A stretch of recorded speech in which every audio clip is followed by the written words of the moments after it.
Good morning and welcome to today's hybrid launch of the Ocean Business Leaders Summit White Paper. We are joined by guests online here in the room from across Australia, and I'd like to welcome and acknowledge our esteemed guest, Ms Ali Stegall, MP. Today we are streaming from Camaragal country of the Eora Nation, and I acknowledge the traditional owners of the lands and waters upon which we meet here. We pay our respects to past, present and future ancestors of the Aboriginal nations and acknowledge their spiritual connection to land, sea and sky, and extend that respect to all Aboriginal and Torres Strait Island cultures, including from where you might be joining us today online. This practice of acknowledging and welcoming to country, it's just so good. And I think in a busy life, it is a gift that grounds us all, paving the way for a future that embraces all Australians, a future based on mutual respect and shared responsibility for our nation. We're at the Sydney Institute of Marine Science and we thank our hosts, Martina Doblin and Brett Fenton and their team, for sharing this space with us, where we are very lucky to be able to look out the windows here and enjoy one of the world's most beautiful harbour views. Today is a major milestone for Ocean Decade Australia and the partners and supporters who work with us, including past and present board members and many, many volunteers who have helped bring the vision, ambition and action agenda together that is what the white paper embodies.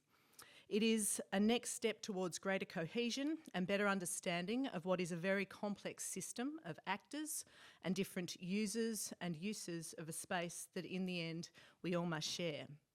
In 2021, Ocean Decade Australia was founded with a vision for achieving a sustainable ocean future for all Australian stakeholders. ODA was co-founded by Dr. Karen Evans, Kim Picard, who's in the room here, and me, and we were very quickly joined by Dr. Lucy Buxton. We were interested in a couple of questions. What does success look like for Australia's ocean future? How would we measure that success? And what are the shifts in behaviour and action that could drive it? In our first 2 years, we interviewed over 600 individuals, we ran many focus groups, we surveyed hundreds of people, and we hosted a well-subscribed series of events. Inclusivity was top of mind, and everyone involved has worked hard to bring quieter voices to the platforms and the stages that we have built. At that time, there were many people who did not see the ocean as an obvious topic of conversation in their professional context, certainly not in the boardroom. It was not unusual to have people say to us that they were very, very focused on climate. It was top of their agenda, but could we talk to them about the ocean next year? Now, I don't know what happens between learning about how the planet works, which is around year 9 and 10 in Australia, and moving to professional life and a long career. But for most people, the knowledge that the ocean regulates the climate had been erased. We could have spent a lot of time trying to re-educate people about that, but time is short, so the question became, how do we make the ocean relevant beyond the coastline that we all enjoy? What was common was a love for the ocean, but it turns out love is not enough. In reality, different stakeholders have very different levers to pull in terms of what matters to them when it comes to the ocean and how they communicate about it. To illustrate this, just yesterday, Lucy and I had the enormous privilege of spending the morning with the Gamay Rangers, who are the traditional owners and custodians of the Botany Bay area. And I acknowledge Bryce Liddell and his whole team, who Bryce is here in the room today, for their welcome to country and their hospitality. They didn't hand out brochures to explain who they are. They lit a fire, they put chairs in a circle, and they told stories. They took us out on the bay to show us important sites, and they explained the changes they had observed to their land and sea country and to their community.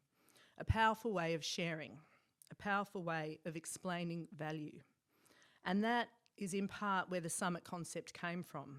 How do we value something that is inherently priceless? Co-designing that question and the possible answers required drawing on a lot of different experiences. And so our Summit Advisory Group were absolutely critical to this task, and they're up here. It was a learning process for all of us, and we thank them all for their contributions. The summit was a national first and brought together 257 participants representing First Nations, industry, business, investment and finance, philanthropy, community, science, engineering, innovation and young people. The summit also included state and federal government representatives, defence and representation from the Pacific community. There have been many drivers that led us to the summit, a big one being that lack of awareness of the ocean climate nexus that I've mentioned. If business leaders were talking climate but not ocean, then they were missing a fundamental. Further, it was through the discussion with business leaders that they themselves identified that even within their sectors or industry groupings, they often didn't have the chance to cross-reference with each other, let alone talk to someone from another sector about something that we're all trying to share. The development of the Task Force on Nature-Related Financial Disclosures, just shy of 2 years ago, was another impetus. That risk management framework is the latest in trying to respond to the question of how we value nature. Importantly, the TNFD identifies 4 realms: ocean, land, fresh water and atmosphere. And ocean is currently the least understood and prioritised, straight from the words from the Executive Director's mouth at the summit. We could see that people were looking for new connections as well. The ocean is a new frontier for many businesses, so seeking expertise in it can be like trying to find a needle in a haystack, or more interestingly, a nudibranch on a coral reef. Really hard. Finally, we realised that we needed to bring different groups together to start uplifting understanding. There is nothing like an event to do that, but we're not in the business of events. We're in the business of good, hard conversations. We made it clear to participants that we had high expectations of them, and we invited that participation, and we were rewarded with thousands of data points that have informed the white paper. The summit was a working meeting. I'd like to mention our partners and sponsors, a very interesting list, who got behind a non-industry specific and hard conversation. That's a big ask. But I'd like you to remember who invested in the conversation first that had no immediate commercial outcome for them. In fact, it was a bit tricky for some of them. We have many on our advisory group who brought these connections to us. Having engagement from the private, public and philanthropic sectors added huge value to the agenda, delivery and the subsequent white paper. One final word on design is to be ambitious for inclusivity. We used a matrix as a checker for overrepresentation of any one group: gender, age, cultural background, expertise. That's really hard but important, and if you are designing conversations, we encourage you to do same. We made the decision that if a particular topic was dominated by same or similar expertise or by a particular group, then this was not a topic that we wanted to put on the stage, and it adapted. So to the white paper.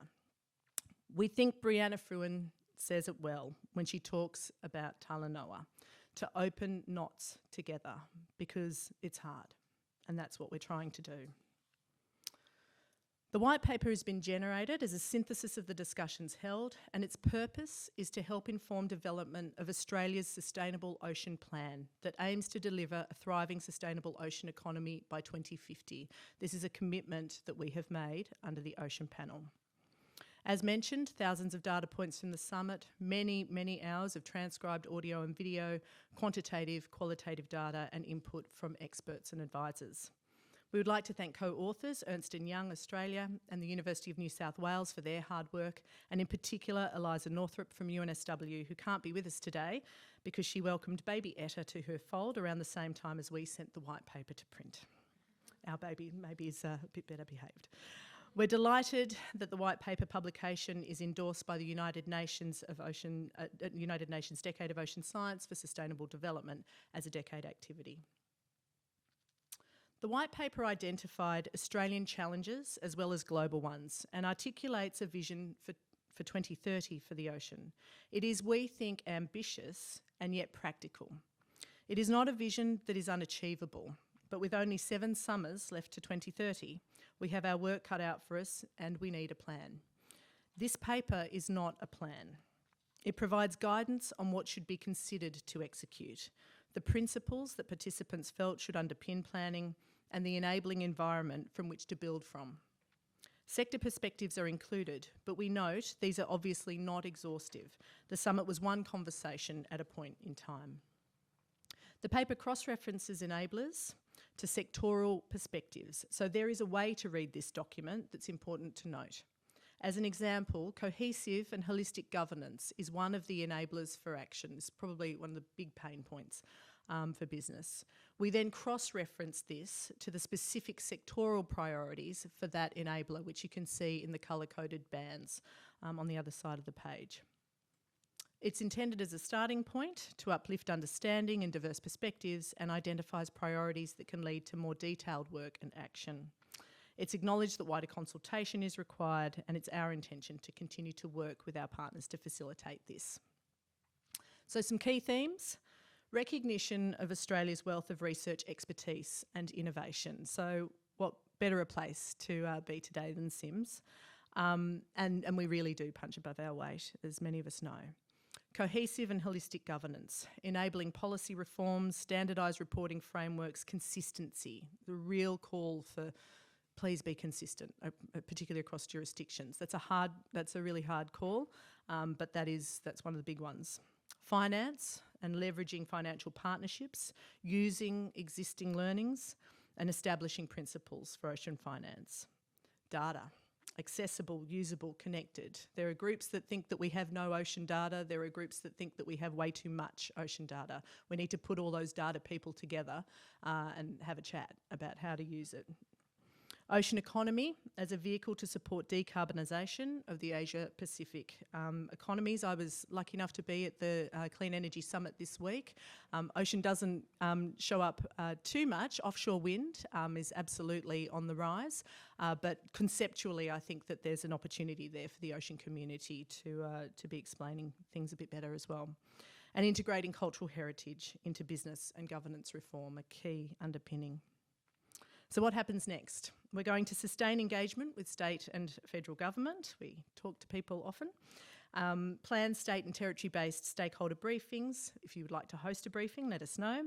Roundtable meetings to explore key topics. We already have groups who are interested in bringing particular conversations together, which we welcome, hard conversations to define actions and develop communities of practice.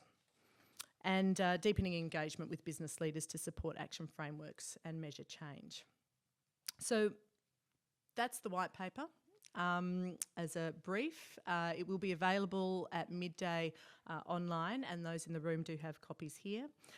So I'll pause there and invite Zali Steggall, OAM MP, to give a short keynote address. Zali is an independent MP who won the once safe Liberal seat of Warringah, which we're sitting in, from former Prime Minister Tony Abbott. And in 2019 and 2022 on a platform of climate action, integrity and doing politics differently. She is Australia's most successful alpine skier. My knees are still recovering from a short stint of skiing recently, and a barrister with extensive business and leadership experience. Welcome, Zali. Thank you for being here.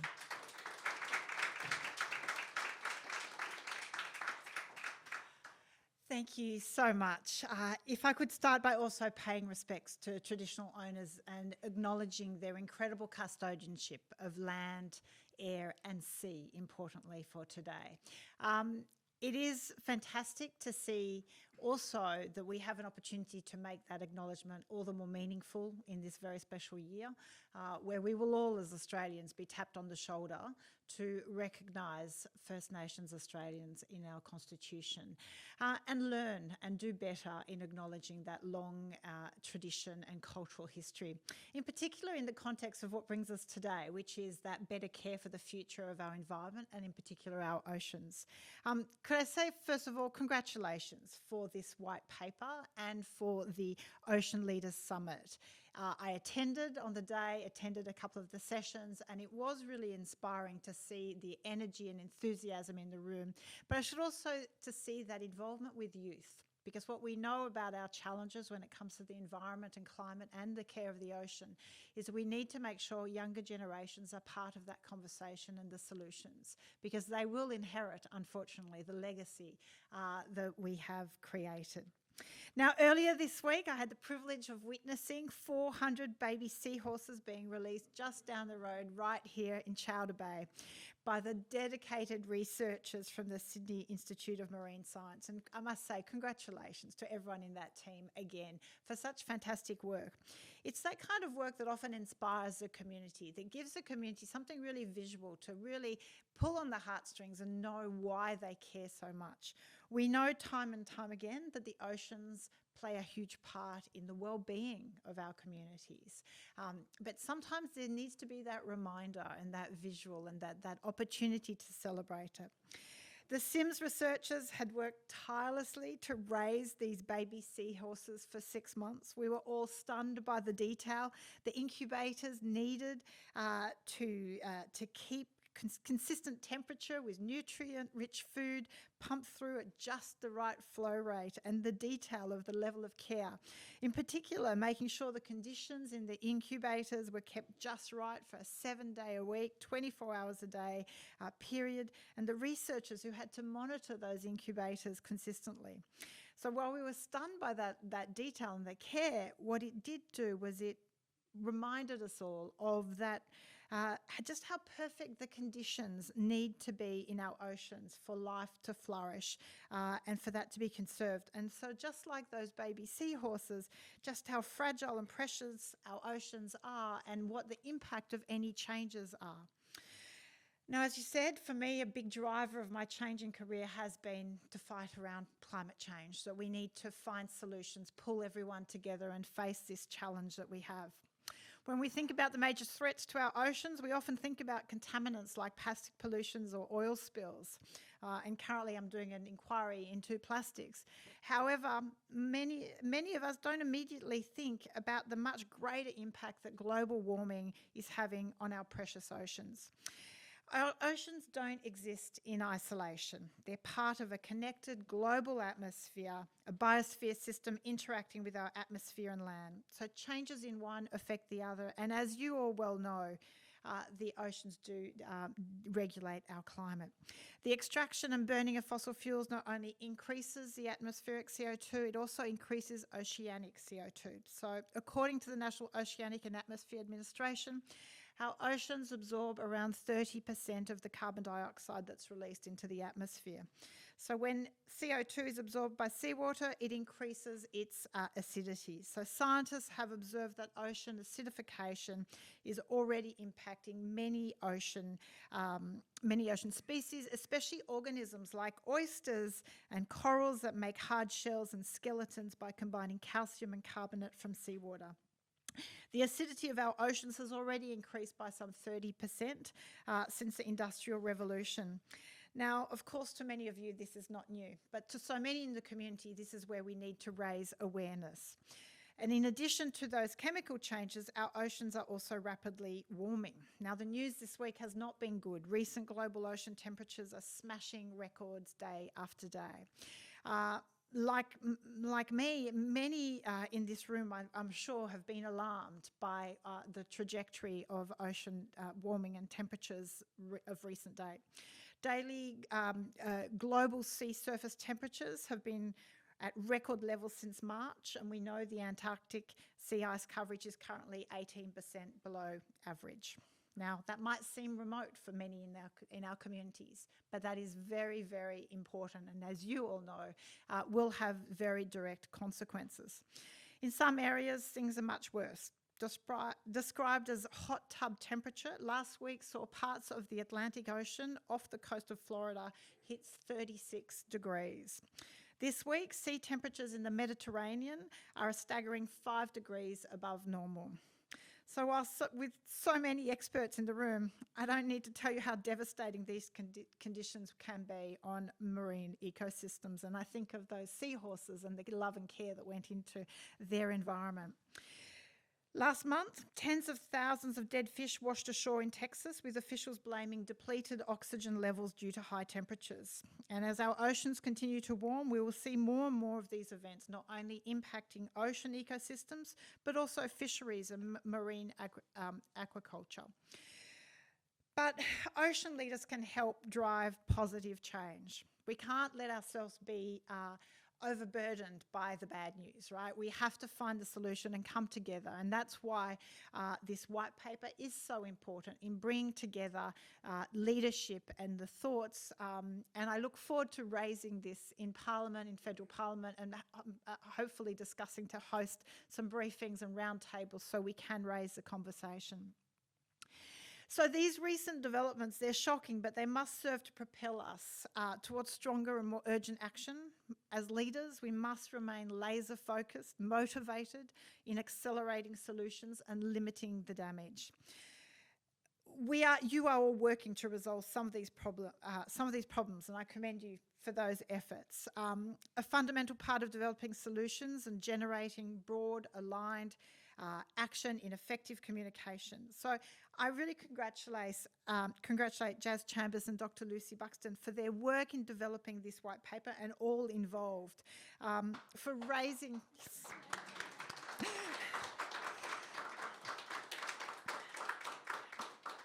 for raising awareness of the ocean's vital role in regulating our climate, and for helping drive positive engagement and connections within our ocean business community.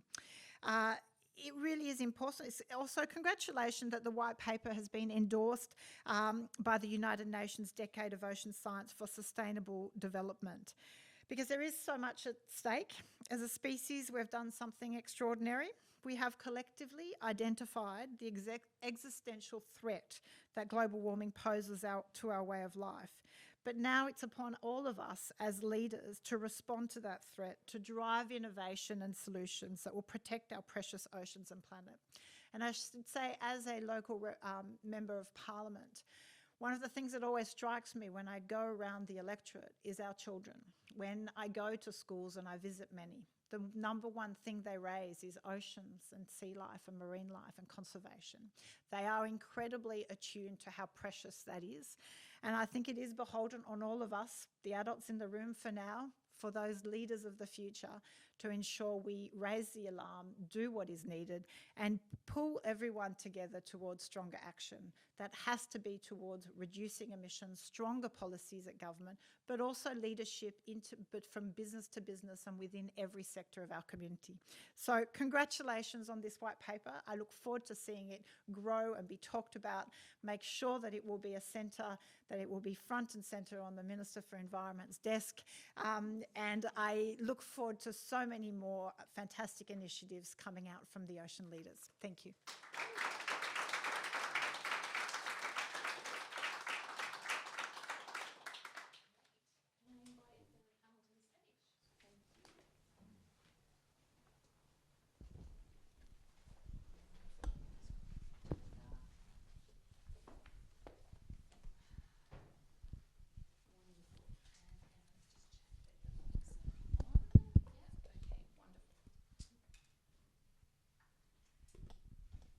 Thank you so much, Ms. Degel, for those fantastic comments and for all of your efforts in putting climate, the environment and ocean front and centre. We really, really applaud you for that and appreciate your support. Welcome everybody. My name is Dr. Lucy Buxton and I'm thrilled to be able to facilitate this panel.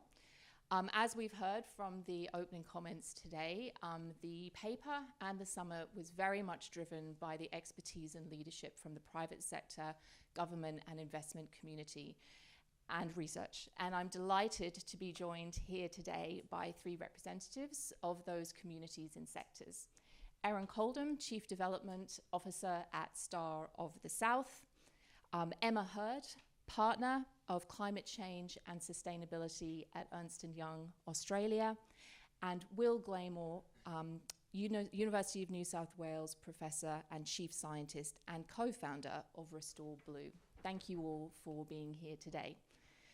So we're going to have a relaxed conversation now because we've heard a lot about the white paper, but now we are really focused on the outcomes and the implementation of the key priorities that have been identified in the paper. So I would love to hear from all of you some of your perspectives as representatives from your community, from your sectors. And Erin, I might start with you. Are there any specific aspects that have been presented in the paper or in the conversations that we've had leading up to it that you find particularly compelling from the energy sector or more broadly?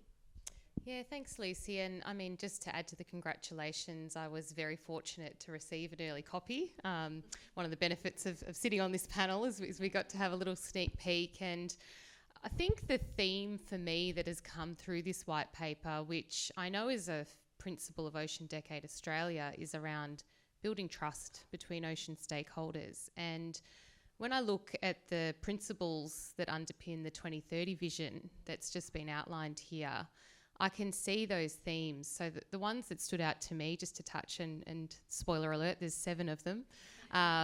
But there's 3 that really jumped out. One is around being adaptive and working in offshore wind, which is new to Australia, not new to the rest of the world, but we are emerging in our industry here. We must be adaptive with the technology. The second one was around being inclusive. And I think, Jazz, your words in your opening is, it's critical, and it's the way that we've approached a lot of our work in terms of really understanding the ocean users in the area where we're seeking to build a renewable energy project, understanding the views of traditional owners and how that might inform our development, understanding the unique nature. But I think the third and the most important, and the one that really stands out to me from the summit and the paper, is around collaboration. And it's a word that gets thrown around a lot, and we can talk about collaboration and what it means, but some words from Shane Phillips, actually, from Tribal Warrior, and those who were at the summit might remember these words. In his opening address, he spoke about the ocean, and if I can remember it correctly, he said, "We only have one ocean and it must be saved, and we can only do it by working together." And he said we need to come together as a community for the sake of our children and our grandchildren. And we've heard that in the opening address today from the member, and I just think that is the most critical element. Whether you work in the public sector, the private sector, we all have different objectives and goals, but we must work together on the absolute shared goal around the ocean. Yeah, fantastic. Thank you. Emma, we've had many conversations around these topics in the lead up to the summit and the paper. You have got extensive experience working in climate change and sustainability sector, and you've noted those transferable lessons. Time is of the essence here. What are your perspectives on the paper or some of the ambitions and priorities that have been identified? Yeah, thanks, Lucy. And again, congratulations to you and the team on the paper itself. It is a cracking read, if I do a little bit of a plug for the actual report here as well, and beautifully designed. I guess what really struck me from both the event and actually reading the sort of summary report as well is that interesting combination of new innovation and fresh thinking, but also taking existing expertise and applying it to the challenges in the ocean as well. So it was a really nice balance of that we have to do things differently, but we're not starting from a dead stop. We've actually got some really useful lessons that we've learnt from looking at other environmental and particularly climate challenges that we can bring to bear to accelerate our response to some of these issues. The other thing that really struck me was just some of the really clever responses going on in Australia. Some of the businesses, some of the technologies, some of the thinking and the research that's going on was just like first class in terms of what we see around potential solutions. And this was not just in terms of science and research, although that was absolutely true, but it was also in terms of commercialising environmental solutions, so thinking around how to make them financially sustainable as well as actually sustainable, and also thinking about then how do you connect that to scaling in making them investable as well and financeable. And I think just to make one final comment as well, I think we're at a really interesting point in time, which is why I think this report is such a great contribution to the discussion, because there's a lot of scaling up of thinking going on across the private sector around nature, impacts and biodiversity risks and issues, and it is being dominated by land issues, shall I say. And everyone's kind of gone, yeah, I get oceans, but it's quite hard, so I'll just focus on trees and animals. And in actual fact, that's not going to solve the issues that we have.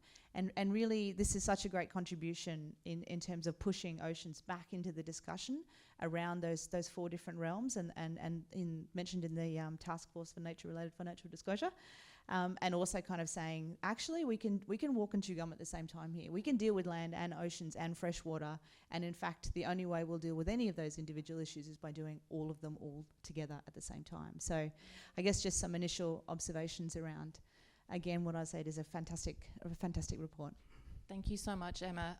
Yeah, that is a really, really great point. Australia, traditionally, as you know, a country that's been built on agricultural and mining practices, we have enormous expertise on land-based businesses. But that coastal realm and even the deeper ocean is very unknown to people. So thank you for that, and we're hoping to put ocean back into that front and center conversation. And on that note, Will, you have traversed you know both the research world, the commercial world, that research and innovation translation, and your expertise in blue carbon could be one of those kind of leading points here. So any thoughts from you? Thanks, Lucy. I should start by saying I have a lot less patience than most people. So I'm really struggling with the plans to make a plan to make a plan. And one of the things that, you know, I've made several ocean plans in the past. And so what I was really excited about coming out of the summit and now with the plan or the white paper, is that we have an expression of radical change. We really, I think, have come together as a group and said, that's enough. You know, that 7 summers comment was really struck me hard at that. We really have 7 summers. That's nothing, right?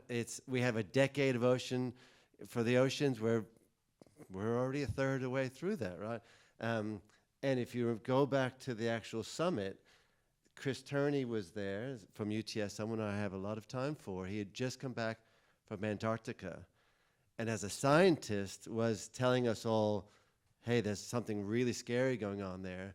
But as a human, he was going around ringing the bells saying, hey, everybody, wake up. Do we even have 7 summers left? You know, this is scary times. We need action. And where I see with the oceans is this particular tough spot where we've got the tragedy of the commons at the largest scale possible. Everyone wants something. No one wants to look after it. And we've got this insanity of doing something the same way over and over and over again. Some sort of insanity of the commons that we keep doing, and we keep expecting a different outcome, and we keep waiting that someone else is going to take over and do it. So, you know, when I read the document, and again, congratulations, it's great to see all these topics raised. What I liked about it was that it didn't say, let's just keep doing the same thing over and over again. As a scientist and someone representing SIMS here, we have done that. We read the data. It's scary. It gets more scary every time you read more data. I've gone to scientific conferences for decades now, and it just looks worse every time we go. And so I don't want to keep doing the same thing. I think we need a broader, bigger team. The scientists, I'm one of them. I'm looking at Martina here. We've failed in our ability to convince others to join us in this race 20 years ago. And now, thankfully, there's people like yourselves and the people that were at the summit who are actually coming together and saying, no, let's do this. We need industry, we need finance, we need a whole range of other things to work together and doing what they do. And I'm happy to talk more about that, but I think that's the big takeaway for me is let's change what we're doing and try something new. Yeah, thank you so much. I love that. And yeah, I completely agree. I think that was a resounding feeling from all of the contributors in the paper, which is how do we prioritize action? How do we think about the next 2 to 3 years and then, the steps after that? But what can we do now? And the time for talking is done. So thank you, Will, for those comments. Now, on that, Emma, I'm going to jump back to you because something for the enablers section, you'll notice that there are a lot of big ideas that came out of the finance part of the paper. I think that finance in the summit and in our subsequent conversations really seem to be an underpinning factor across all sectors and across all stakeholders. So nature is inherently undervalued. It hasn't yet popped up on a balance sheet. How do we incentivize that change of culture, that change of mindset in the boardroom in order to direct finance and investment into nature? Emma, this is a big one.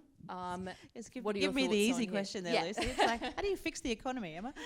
Well, there are opportunities, right? We're now seeing with different levers being put into place that nature now will have a cost. Yep. That might unlock the ability to drive investment, to drive change, so that, to Will's point, we are actually making our natural systems visible and accountable. What do you think? I think that last point is so key. So nature has always had a value, and damage to nature has always had a cost, but we've just never measured it and we've never counted it. And this has created really significant distortions in the finance sector in terms of how we price risk and allocate capital. I guess that's my starting point. There are reasons for that. Firstly, probably we didn't really want to, count the cost because it's expensive and it changes the way we do things and how we know how to do things, and where some of those embedded systems are already that are quite profitable, shall we say, in the existing financial system. So, but there is a change going on, and that change going on has really been accelerated by the change in thinking around climate. That the only way, not the only way, but one of the major ways to solve climate is to actually count carbon, price carbon, value avoidance of emissions and carbon as well, and just to see and observe how that flows through to changes in investment decision making as well. It's a slow turning ship, but it's definitely turning, there's no doubt about it. What's interesting is around, we sort of started with nature and then we went, oh, that's too hard, let's just go to climate, which is, easier. And then we're in climate and we keep just coming back to nature, because actually if you're thinking about drivers for climate impacts, it's land use change. If you're thinking around measuring climate, it's greenhouse gas emissions in the atmosphere. If you're thinking about the impacts or the physical risk costs of climate change, it's land and it's water, both fresh and oceans as well. So we've kind of come the long way around back to nature, it would be fair to say. A couple of things going on that are really significant. I mean, the development of I'll just call it the TNFD for short, because otherwise we'll be here all day with me spelling out Task Force for Nature-Related Financial Disclosure. But the building of a proper accounting framework for the first time properly, in a financial sense, not properly as in a science sense, but properly in a financial sense, count the cost and the benefits of nature. That will have the same effect of flowing through the financial system. It's really hard at the moment, and a lot of people in the private sector are a little bit freaked out about how hard it is, if I can put that in a technical businessy term. But they are moving, and they're moving a lot faster than we did with climate. And if you think about when we launched the Task Force for Climate-Related Financial Disclosure in 2015, it took 2 years to finalise. It's taken us since 2017 to regulate it, which is happening right now in Australia and globally. It's taken 2 years from genesis to finalisation of the first standards of the TNFD. And I think in the next round of corporate reporting, you will begin to see companies including nature-based reporting in their financial reporting. And with the regulation around the International Sustainability Standards Board corporate disclosures, which is happening in the next 2 years in Australia, it's currently focused on climate. It will be focusing on nature and human rights issues next. So in the next 5 years, it's going to be in mandatory disclosures, basically, is where I'm going with that long explanation. So accounting standards, hugely important. Secondly, a new innovative thinking around financial products and services, also hugely important in terms of the emergence of nature-based solutions, the integration of nature into green bonds and sustainability-linked loans, the integration and the hard wiring of nature risk into credit risk decisions and investment decisions. They will again shift the nature ship in a better direction. Is it fast enough? No. Is it happening? Yes. Will it happen faster than we think? Absolutely. Fantastic. And while we're on the topic of drivers and incentives, Erin, you work with an unbelievable range of stakeholders in a very regulated environment. We've talked about the speed and urgency that is needed. We've talked about some of those levers that might unlock investment. With your experience working in a very, very complex environment, what are your thoughts around how we speed up, or what are the priorities to bring that collective body of people together? Yeah, I think about this a lot actually. It's, I started working in offshore wind in Australia just over 5 years ago. At that time, we were seen as lunatics, and why are these people bothering? That's never going to happen here in Australia. But since that time, we've seen federal legislation introduced that enables the industry. We've seen capacity targets set at a state level for offshore wind. We've seen 2 offshore wind zones officially declared. So the glass half full side of me says that's actually quite a lot of progress in the last 5 years. And if I talk to my colleague in the US, it took her 20 years to get from starting to work in offshore wind to a first financial close. 20 years is far too long to get 2 gigawatts of offshore wind power, renewable energy power, up and going in this country. So I've got a little thing. I said, I'm going to do it in 10. So we've just got another 5 years to try and get something going. But to your point around what can we do to speed it up, I go back to this point of, just trying to take off our hats for a minute and going back to basics, and how do we actually work through some of the challenges or the roadblocks or what people might perceive as regulatory hurdles. And we were fortunate with Star of the South last year to receive major project status in recognition that it is difficult and challenging, and there are many different regulatory processes to go through. And so we had a kick-off meeting, and on that day, we had about 60 people from across the Commonwealth that we were meeting with that had a touch point from a regulatory or policy standpoint for our project. Now, that's just the Commonwealth level. We've got state, we've got local, and we've got, importantly, the traditional owners and their views and how we incorporate those. So if we've got timeframes to try to get this renewable power in, and we've got all of these stakeholders, and by the way, sometimes with conflicting views amongst that group, how do we actually work through it? And I think trying to find ways where we don't cut corners, it's not about trying to take a shortcut, and sometimes that degree of scepticism come in. Yes, I work for a developer. Yes, there's going to be an impact from building hundreds of turbines in the ocean. It's not something we can promise there will be zero impact from a nature standpoint. But looking at that from a risk perspective, we need to flip the lens and say, well, actually, what's the opportunity from a project like this? The capital, to Emma's point, the investment, the billions of dollars investment that will go into this type of a project. And I think some of the work we've already done around research to inform our project, and I mentioned this at the summit, we've done a 2.5-year marine ecology survey program in Bass Strait. We have 50,000 data points. We've done 13,000 hours of studies across all sorts of areas, and we've worked with CSIRO, Blue Whale Study, Monash University, Curtin University. So we're pulling together the right people to get this data. That's a huge benefit in terms of our ocean literacy in that area.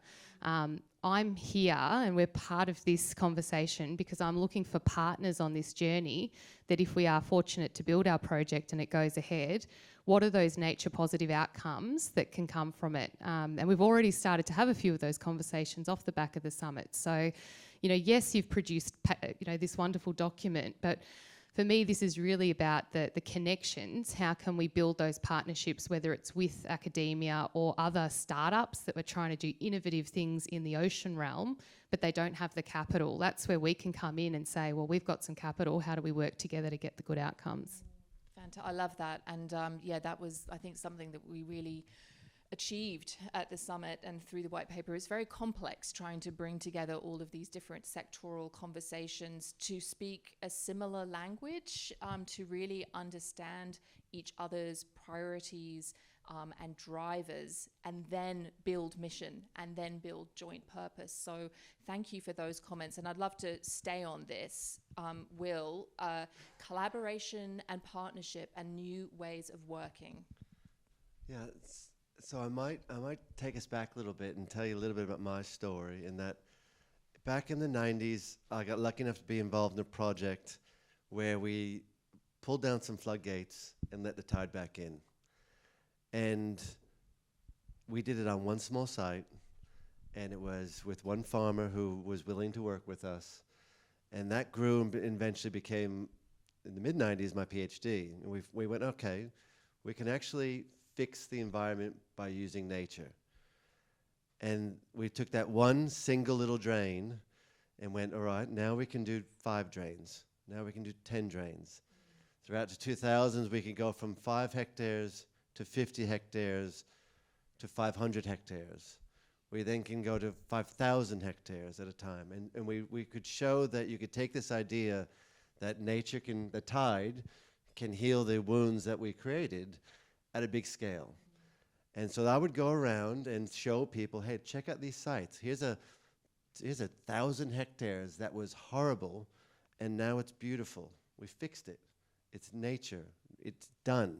And we did it for birds, and we did it for flooding, and we did it for water quality, and we did it for fish. And all these things would fund a project.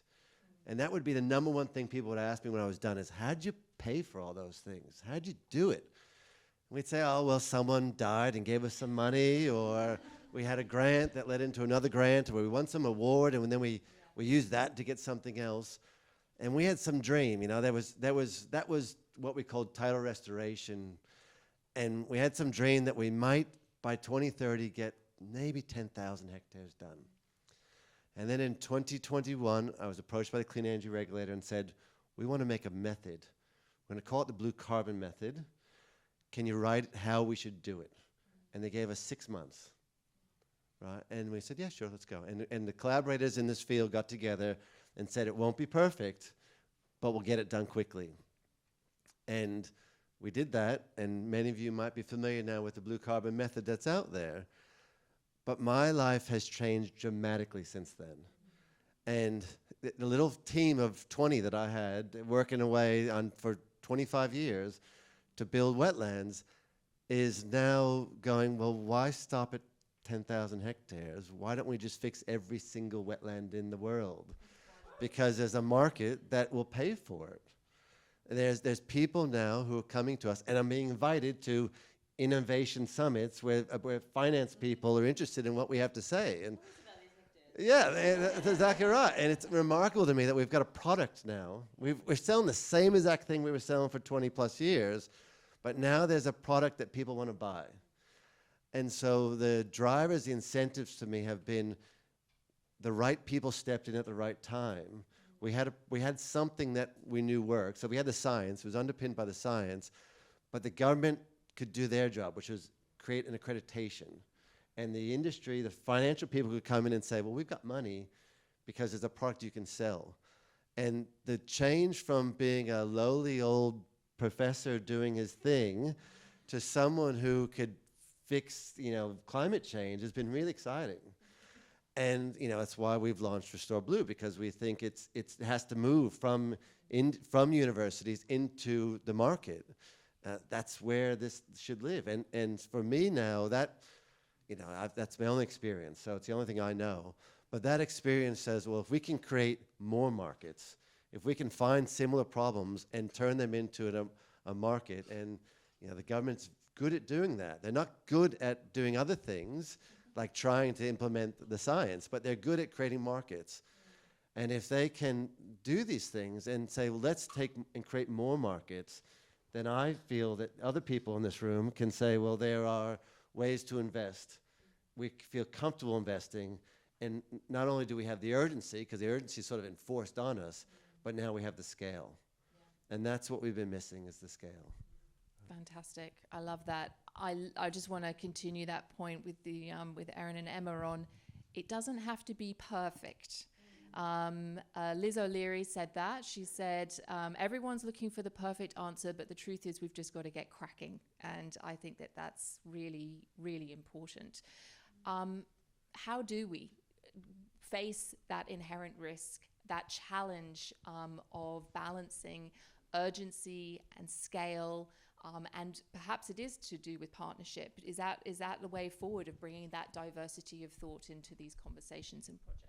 Yeah, we definitely do it by doing it together. And particularly in the summit, I was really struck by how it almost felt like there'd been these circles of conversations going on next to each other.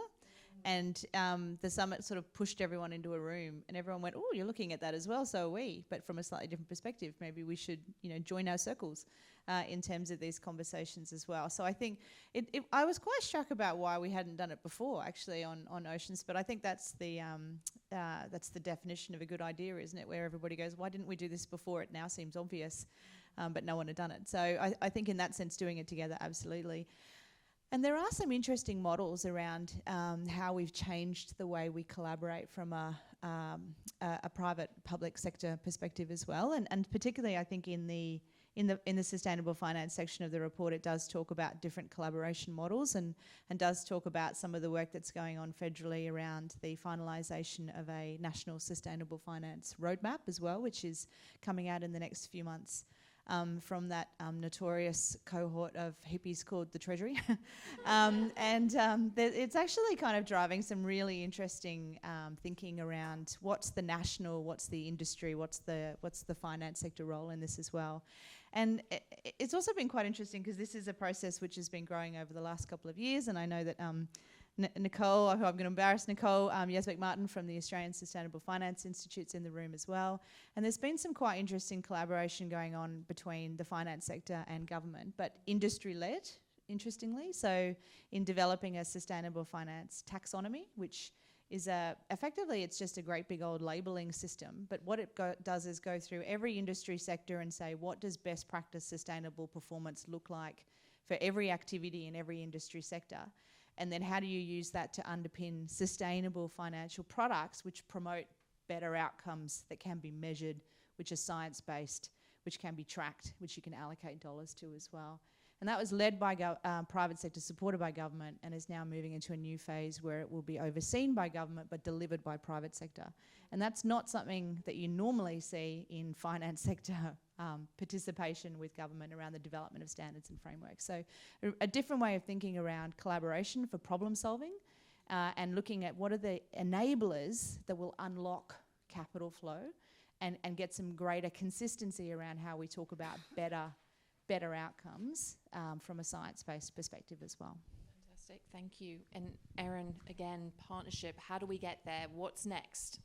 Yeah, look, I think I was so interested in that model when you mentioned it, Emma, because typically it's sometimes in the private sector, and having worked across both. I mean, I've worked a long time in government and a long time in private sector.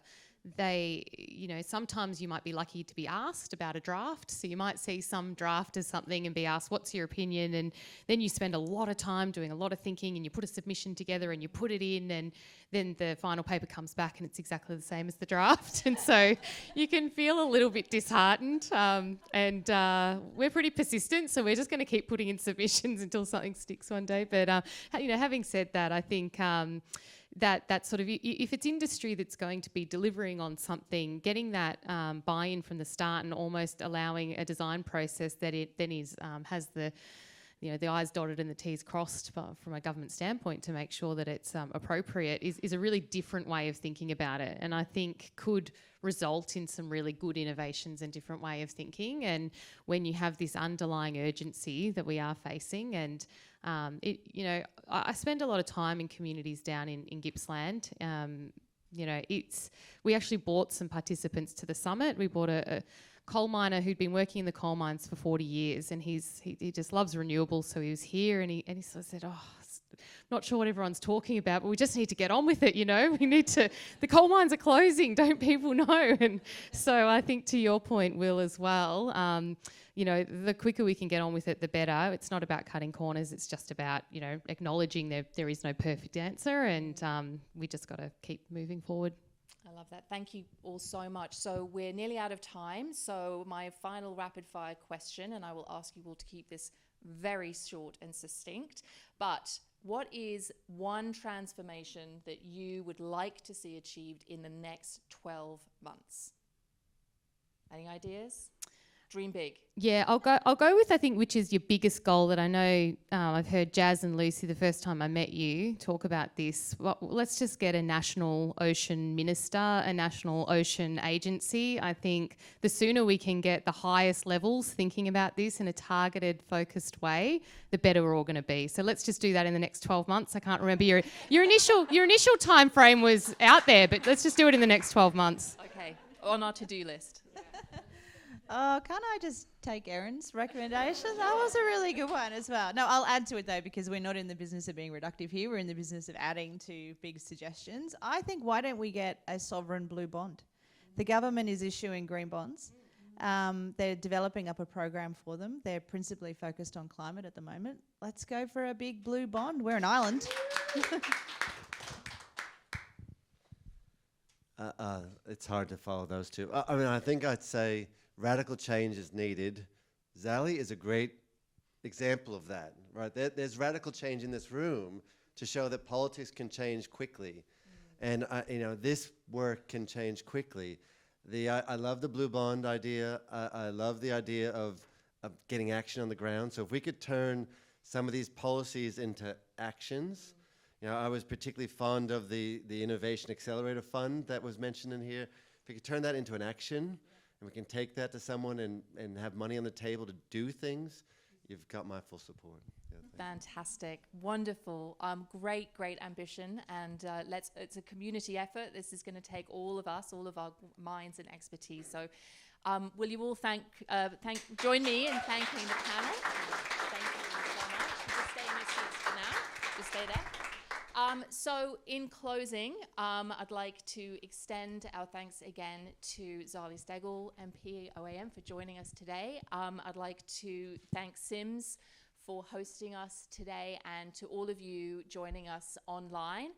The partners and supporters and collaborators and contributors to get us to this point. It has been a long and complicated journey, and we really extend our thanks to all of you for inputting your thoughts and expertise to get us here.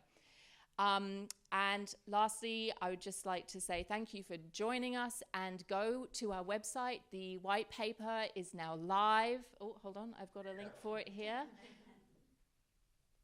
There we go. Download now from our website, and please sign up for more updates on our upcoming state and territory activities. Thank you all very much. Woo!